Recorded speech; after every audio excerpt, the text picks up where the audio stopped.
March 22nd, 2011 was the worst day of my life. I thought I knew what pain was.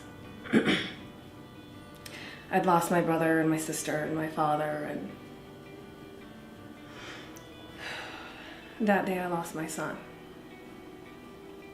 But on March 22nd, 2011,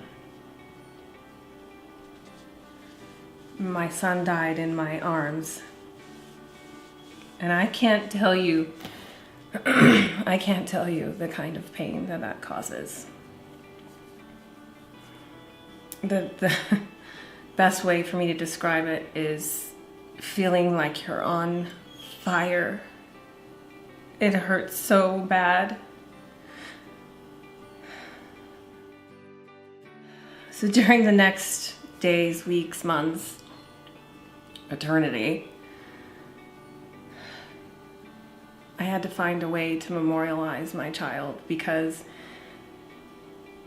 everyone knew he was gone, but I didn't want them to forget him.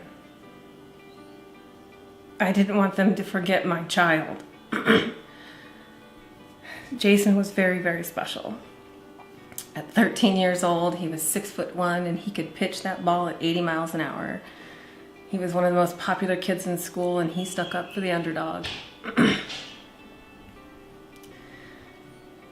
So I started a charity that funded and equipped inner city kids so they could play baseball, because that's something he would have done. It didn't change that every morning when I tried to open my eyes, it was covered in that thick, syrupy grief that punches you in the stomach every time you wake up, and it wasn't enough. It wasn't enough.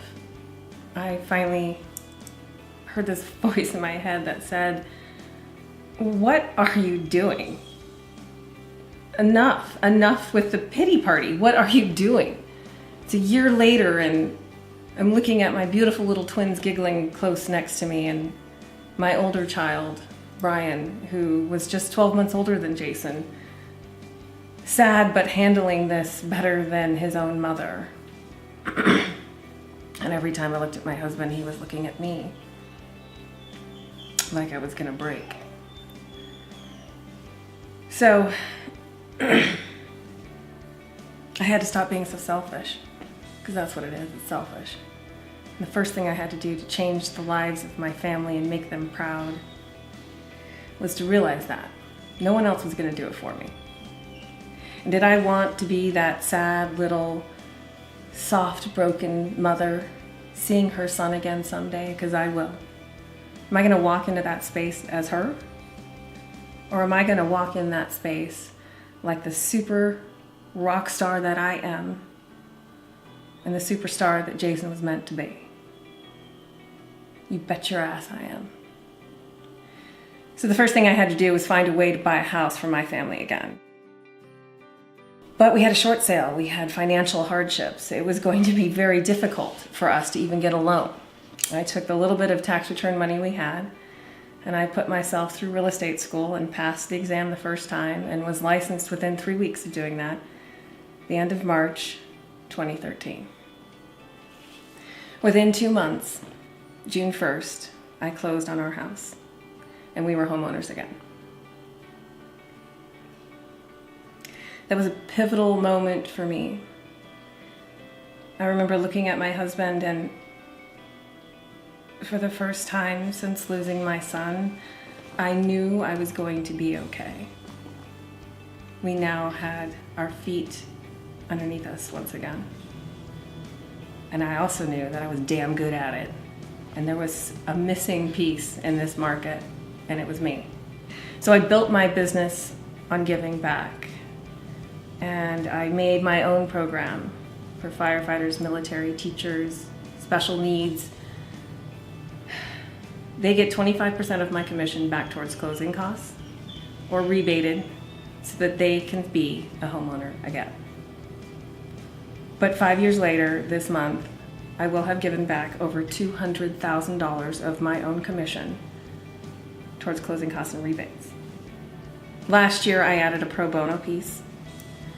I now will sell a house for or assist a family in finding a new house that has lost a child. I will do it for free. Absolutely free, 100%, no cost to them on my end. I stayed very, very true to my vision from the beginning. I didn't have a budget in the beginning, so I had to rely on my own instincts and what I had learned in my life. And that's what a lot of people don't know about me, is my father was in the corporate world in stocks. And as a little girl, when he'd get stuck with me, I used to watch the table of gentlemen negotiate over scotch and, yeah, a smoke-filled room.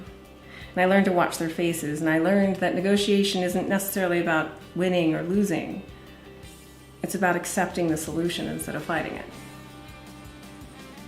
The other piece that I have is, yeah, I used to be in the biz. I won't go on about that, but that's where my creativity came in, because I didn't have the budget to market. And I saw a little change happening with the market. So I applied my creativity. I was tired of all the same old ads and the same old videos and the same old this. It was time for me to put my own spin on it. And that's what I did. And as I got more successful, it got a little more creative. Productions got better. And I got better. But I stayed true to me, because I'm not going to pull up in that luxury vehicle and step out in my Jimmy Choo shoes and my Armani suit, if they even make Armani for women. That's not who I am. Yeah, I could, but I'm a t-shirt and jeans girl that drives a Mustang. Wealth to me is debt-free, no one ever being able to take my house away from me or my kids again. And joy is my currency, the memories I build with my family. So I may be your average girl, but I'm a savage businesswoman. And my Jason has pushed me to be that way. I squeeze blood from an orange with every deal, and it's not the agent that I squeeze the blood from. It's the deal itself. I squeeze every last little piece I can out of that deal, because I'm fighting just like I fought for my house that first time. That is the passion I bring to the table with every client. I will get that house. I will get it done for them, no matter what it takes, no matter how long it takes, because I've been there. So when I started on this little Robin Hood of real estate thing, I watched a video, and some of you will recognize this saying, and it said, when you want to succeed as bad as you want to breathe, then you will be successful. And I remember early on thinking, oh yeah, that's me, I'm there. I mean, that's what we all want, right?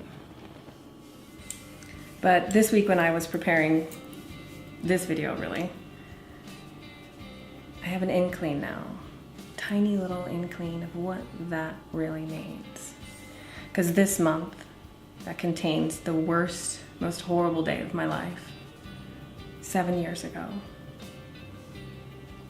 5 years after getting my license. This month, I will close on 11 deals and have my first 6-figure month.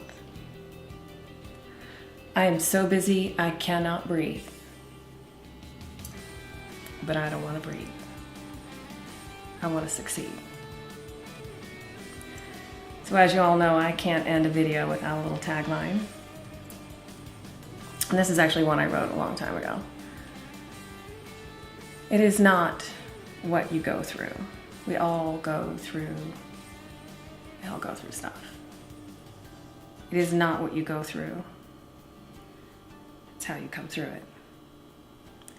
Tenacious Tea, out.